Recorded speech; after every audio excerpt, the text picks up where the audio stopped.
Hello guys, bersama saya lagi dalam Alright Napa Channel ya. Berita mengejutkan dan menggempakan. Jadi sahabat semua, antara kehebatan negeri-negeri yang dipimpin oleh Parti PAS ini adalah menteri besarnya.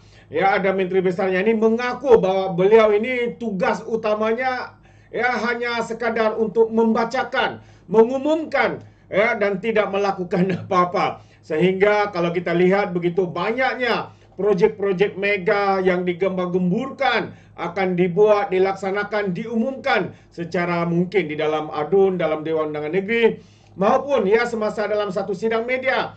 Tetapi akhirnya sahabat semua projek mega itu tidak ada satupun yang berjaya dilakukan. Akhirnya dia kata sebagai alasannya kerana beliau hanya tukang baca ya projek-projek mega itu. Dan akhirnya ada kalanya beliau pula memberikan kesalahan ya, menyalahkan orang lain, sedangkan ya yang mengumumkan itu dirinya sendiri. Sahabat-sahabat semua, dan ini perkara yang amat mengejutkan kita ya. Kita boleh lihat satu lagi berita yang sedang viral di media sosial ketika ini, dikatakan ya 9 bulan ya tidak dibayar gaji. Apa cerita sahabat-sahabat semua? Jadi kalau kita lihat, inilah kegagalan paling besar dalam kerajaan yang dipimpin oleh Parti PAS ini. Jadi mari kita lihat pencerahan daripada Brother Iswardi ya berkaitan dengan isu panas ini, sahabat-sahabatku semua. MB Negeri Sembilan ada sebelah YB Amin pun kata Kedah dapat geran tuan-tuan, bukan pinjaman. Negeri Sembilan dapat pinjaman, settle.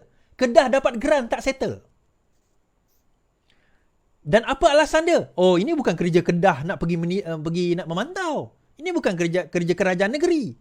Habis kalau bukan kerajaan negeri punya kerja, habis kerja siapa? Adakah kamu bagi projek begitu jaya, lepas itu kamu lepas tangan? Kamu tak memantau projek tersebut? Adakah perkara itu yang Sanusi katakan? So kerja dia apa? Mbak kata dia di dalam Dewan Undangan Negeri, kerja saya baca saja. Saya ni tukang baca je. Kan? Kerja saya membaca saja. Bukan kerja dia nak memastikan projek itu berjalan atau tidak. Tu cerita yang pertama, cerita air. Dan sekarang ini dia ada dua yang besar tuan-tuan, NRW, Non-Revenue Water, dan juga logisi rawatan air. Non-Revenue Water ni adalah air pipe pecah.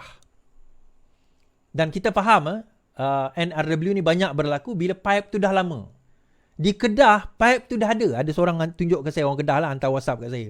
Dia kata pipe tu dah ada lama kat situ, tapi tak boleh nak buat. Tak boleh nak buat, dia kata. Tak selesai masalah NRW. Sehingga kan menghadapi masalah-masalah demikian. Kawan saya dekat Langkawi, bekas ketua cabang Langkawi, Bang Nan, sendiri mengatakan, even resort-resort yang kecil menghadapi masalah air. Yang resort besar tu dia ada tangki besar. Resort yang kecil ni dia akan ada masalah air, tuan-tuan. So, kesian orang Kedah. So, saya teruskan. Di samping cerita air tadi, ada cerita Widat, Langkah Suka. Ini saya ada buat video pasal benda ni. Saya pergi melawat tapak projek tersebut di Langkawi. Ni tahun 2021. Widat atau Langkah Suka adalah projek ambil alih. Tambakan laut yang bakal dilaksanakan di Langkawi sudah mempunyai EIA, Environmental Impact Assessment atau laporan impak alam sekitar. Berikutan ia adalah projek yang diambil alih daripada syarikat terdahulu. Perancangan ini telah berlangsung sebanyak 20 tahun, namun syarikat terbabit gagal melaksanakannya. Okay, tak ada masalah. Widat Business baru-baru ini mengemukakan permohonan bagi menyambung projek ini. Kan? Lepas itu, mereka boleh memohon merancang pembangunan, dan jika saiz kawasan dibangun lebih besar, mereka perlu mengemukakan EIA terlebih dahulu. Now, dalam kes Langkah Suka ni tuan-tuan, Widat, dia kena menambah 90%. Dia kena menambah 90% tanah. Apa orang kata? Di dalam 90%. Dia kena tambah 90%.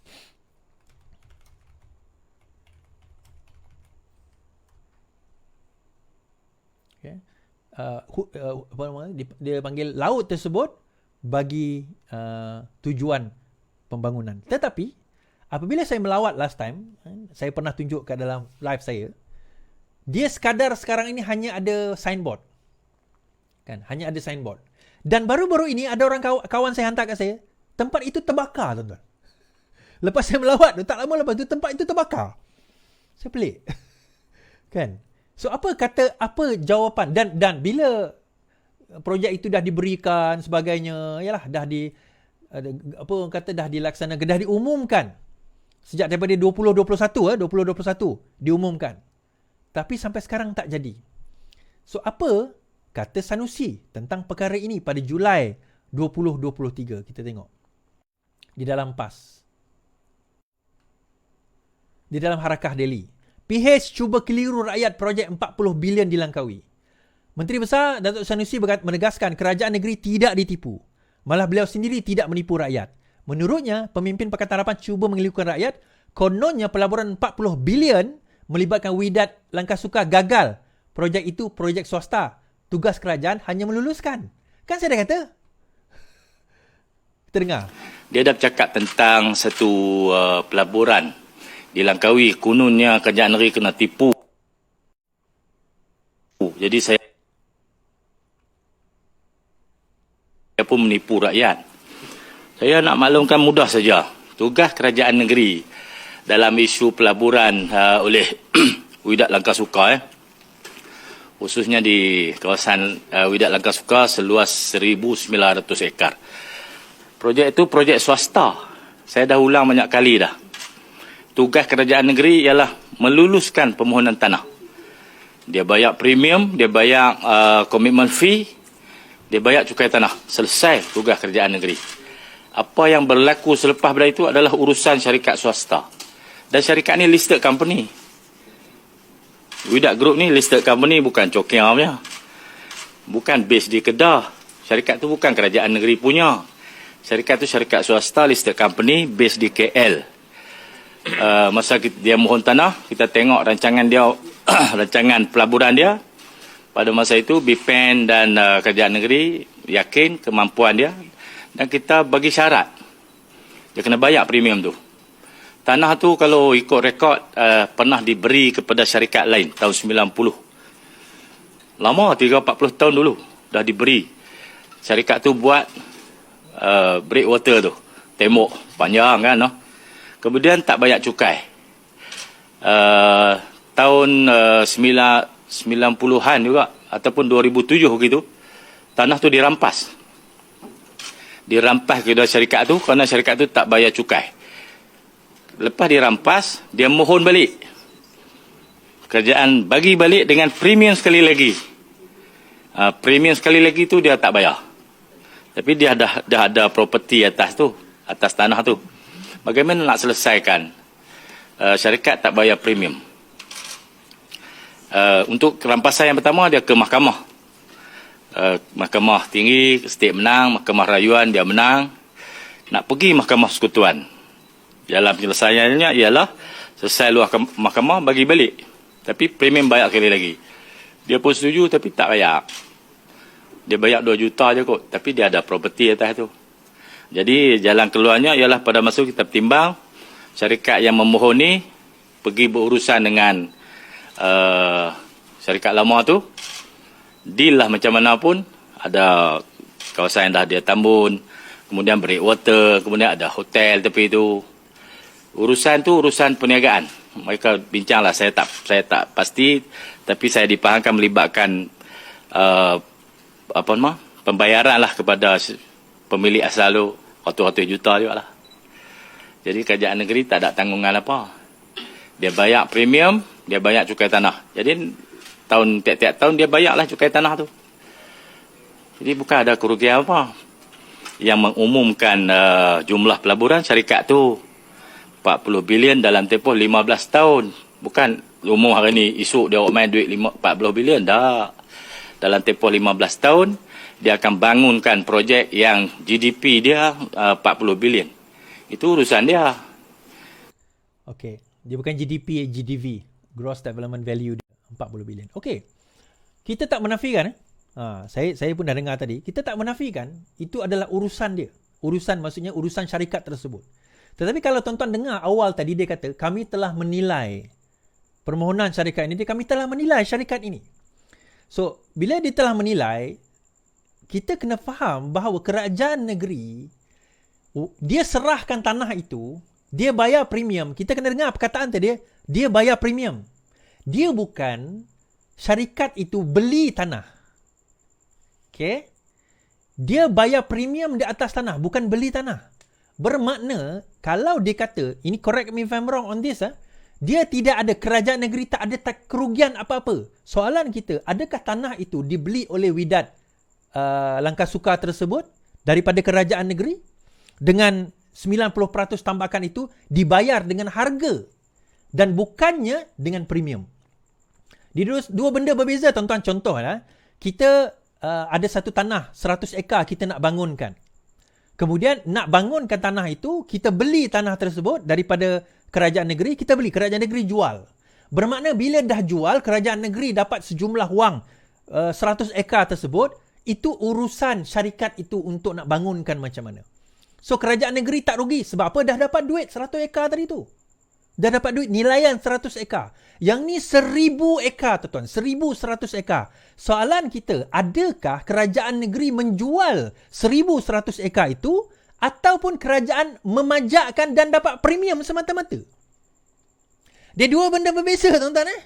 Kalau dia pajakkan, kerajaan negeri tak jual. Pajakkan maksudnya dia hanya sekadar bayar premium.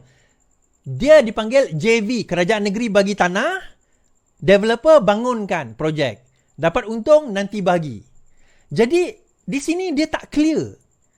Kalau sekiranya Sanusi kata tadi bahawa 1000 ekar ini dengan laut-laut itu yang nak ditambak, kami dah jual kepada syarikat tersebut dengan nilaian katakanlah 100 juta, 300 juta, whatever lah. Nilaian tanah itu dan kerajaan negeri dah dapat duit. Lepas itu terpulang kepada syarikat itu untuk membangunkan. Betul. Yang itu correct. Tapi bila dia kata hanya sekadar membayar premium, soalan kita yang bermain di kepala kita adalah, adakah itu JV di antara Wydad dan juga kerajaan negeri? Sebab dia hanya sekadar bayar premium. Dia lain daripada kalau dijual. So, bila dibayar premium, bermakna ada kemungkinan itu adalah JV. Kerajaan negeri sediakan tanah. Sebab kos dia pada tanah itu tak ada. Kecuali bayar premium. Bayar premium ni tak mahal. Dia tak sama macam kita beli tanah. Dia tak sama macam kita beli tanah. Contoh, saya dulu pernah deal kan. Premium saya tanah itu 5 ekar, 30,000. Kalau saya beli nilai tanah tu 2 juta. Saya bayar premium 30,000. Bukan saya lah. Itu contoh transaksi yang pernah berlaku pada saya dahulu.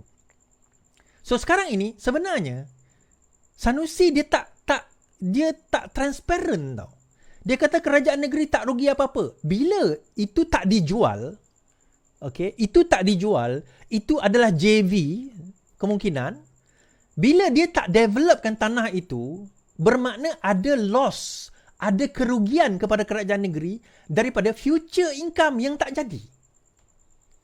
Dia declare 40 bilion itu terpulang kepada syarikat tersebut lah. Tetapi bila dia kata dia dah menilai syarikat itu, dia sudah menilai syarikat tersebut, itu adalah apa orang kata projek yang melibatkan swasta, betul lah. Tetapi adakah itu melibatkan JV dengan kerajaan negeri? Itu satu persoalan. Dan kita menilai syarikat Wydad ni, tuan-tuan. Saya tak menafikan Wydad Group ni sebuah syarikat yang berdaftar. Okay.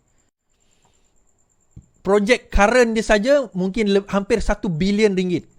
500, 600, 700, 800 juta ringgit. Dan yang sudah berlaku pun tak sampailah bilion, mungkin 300 juta saja. Ini projek-projek dia. Dan bila kita nilai apa orang kata daripada segi account dia, financial account dia pada tahun 2022, saya tak ada 2023 financial account. Pada tahun 2022, kalau kita tengok revenue 2022 160 juta. Okay? 160 juta. Gross dia 27 juta. Loss dia adalah negatif 6 juta. Maksudnya dia rugi 6 juta. Dia rugi 6 juta. Okey, rugi ni tak ada isu sangat sebenarnya kan. Untung rugi tu normal. 2021 dia untung 70 juta. 2022 dia untung 4 juta. 2019 dia 2020 untung 4 juta.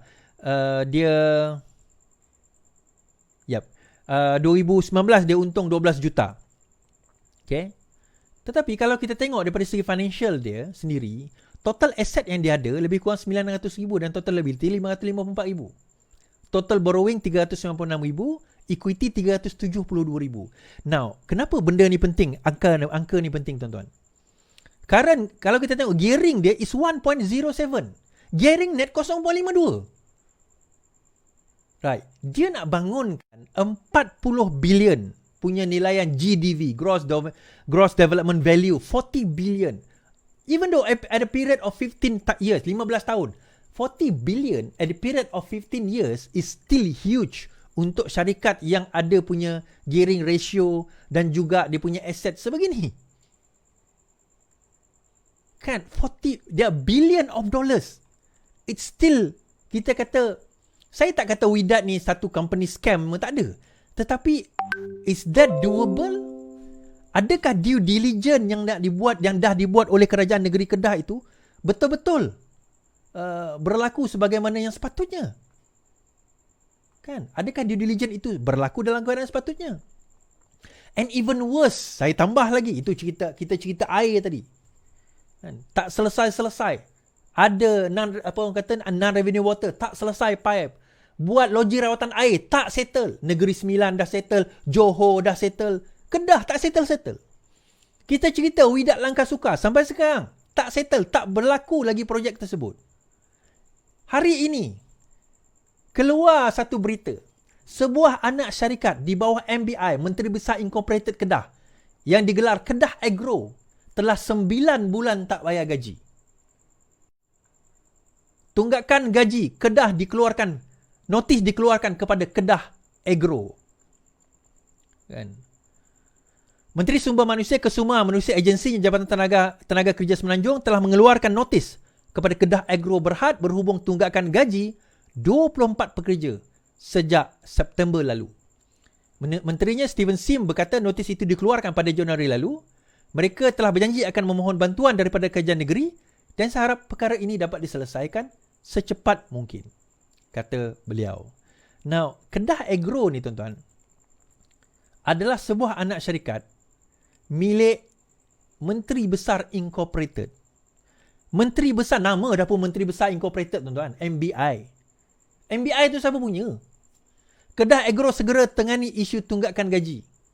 Isu berkaitan tunggakan gaji termasuk termasuk operasi KHB yang dikatakan bermasalah akan ditangani dengan segera. Air bermasalah. REE bermasalah. Kedah Football, KDA, Kedah Darul Aman bermasalah tunggakan gaji 5 bulan, 6 bulan. Kedah Agro bermasalah. Dan yang terkini tuan-tuan, apa jadi dengan Airport Kulim? Kulim Airport yang Sanusi sign MOU dengan Tahira Air yang hanya mempunyai paid up capital 2 juta. At least Wydad tadi okey lagi lah kita kata. Tahira Air ni paid up capital dia 2 juta je, tapi nak kena raise 2.5 bilion ringgit dalam tempoh 90 hari. Company yang kedua. KXP Airport, Tahrir Air sign iklan.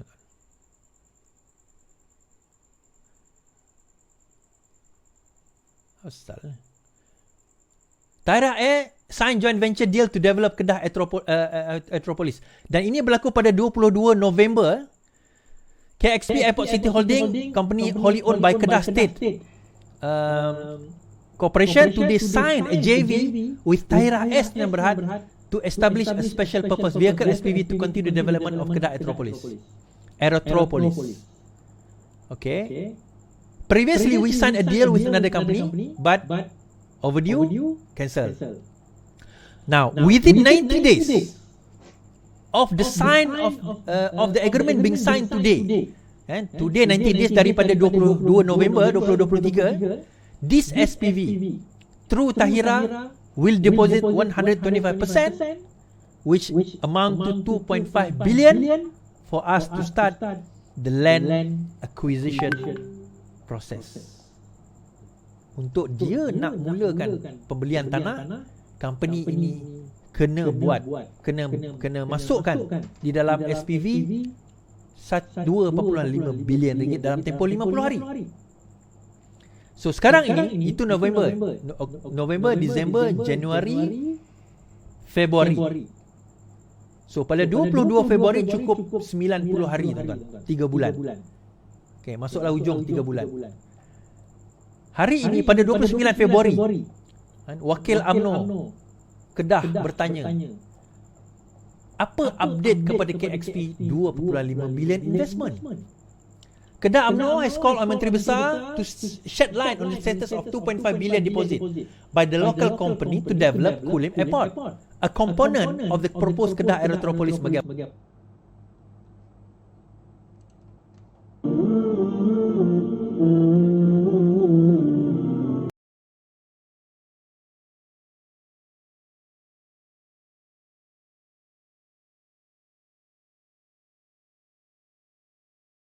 project. Its Information Chief Datuk Saiful Haziz Zainul Abidin asked this since it has already passed 90 days deadline for the investor to fulfill 2.5 billion. Kedah Menteri Besar has said that Tahira will deposit 2.5 billion, which is 125%. And the agreement was signed in November 22nd, 2023. If we count the day, the 90 days period has ended February 20th, he said in the statement today. Saiful argued whether the investment had failed to materialize, thus explains why Sanusi has been keeping quiet about the matter. Sampai sekarang Sanusi tak bercakap. Pada hari inilah, pada tarikh berita ini keluar lah. Okay. Sanusi, who is also the KXP Airport City Board Director Chairman, was reported as saying that under the agreement, the new SPV is required to fulfill 2.5 billion deposit within 90 days. So sampai sekarang kita tak ada jawapan daripada Menteri Besar what happened. Kan? Right, ni yang ni 2022 setelah gagal bayar deposit 2 bilion, developer itu telah digugurkan. Ini yang sebelum Tahira Air ni masuk. So sebelum itu pun Sanusi sudah kena kencing. Sekarang ini pun dengan syarikat yang hanya ada 2 juta paid up capital, dah 90 hari lapse. Tuan-tuan, kita dengar balik hadis tadi Ruwai Bid'ah tadi kan. Orang bodoh yang diberikan urusan umum. Saya tinggal tuan-tuan kat situ, fikirkan. Alright guys, so itu dia satu pendedahan, pencerahan yang begitu panas ya daripada Brother Iswardi. Jadi macam yang awal saya katakan sahabat semua, begitu banyaknya pengumuman yang dibuat oleh MB besar kerajaan PAS di Kedah ini sahabat-sahabat semua, dan sehingga kini tidak ada satu pun ya yang berjaya dilaksanakan, berjaya dilakukan ya. Lepas tu kalau ditanya katanya ini bukan salah saya, ini bukan salah kami. Kami kerajaan tidak bertanggung jawab. Kami hanya apa dan sebagainya. Kami hanya bagi pengumuman, kami hanya pandai membaca. Sehingga akhirnya seperti kenyataan tadi ya, ada pula syarikat di bawah MBI ini ya 9 bulan ya, kalau saya tidak salah seramai 24 orang kadangnya staff ya tidak dibayar gaji sahabat-sahabat semua. Jadi apa sudah berlaku kerajaan Melayu Islam di negeri Kedah ya, daripada parti PAS yang memerintah sahabat-sahabat semua ya, begitu mega, begitu hebat dia di dalam membuat pengumuman, tapi akhirnya rakyat dikencing, rakyat diberak dan sebagainya. Amat-amat memalukan. Itu sedikit pandangan saya sahabat semua. Bagaimana pula dengan anda? Dan boleh berikan komen pandangan dalam ruangan komen. Jadi terima kasih, izinkan saya untuk mengundurkan diri. Dan seperti biasa, peribahasa mengatakan tapapun kangkap, 2 tahun keinginan. Dalam bahasa Melayunya, tepuk dadah, tanya selera. Sekian saja daripada Alright Nampak Channel. Kita berjumpa lagi. Bye-bye.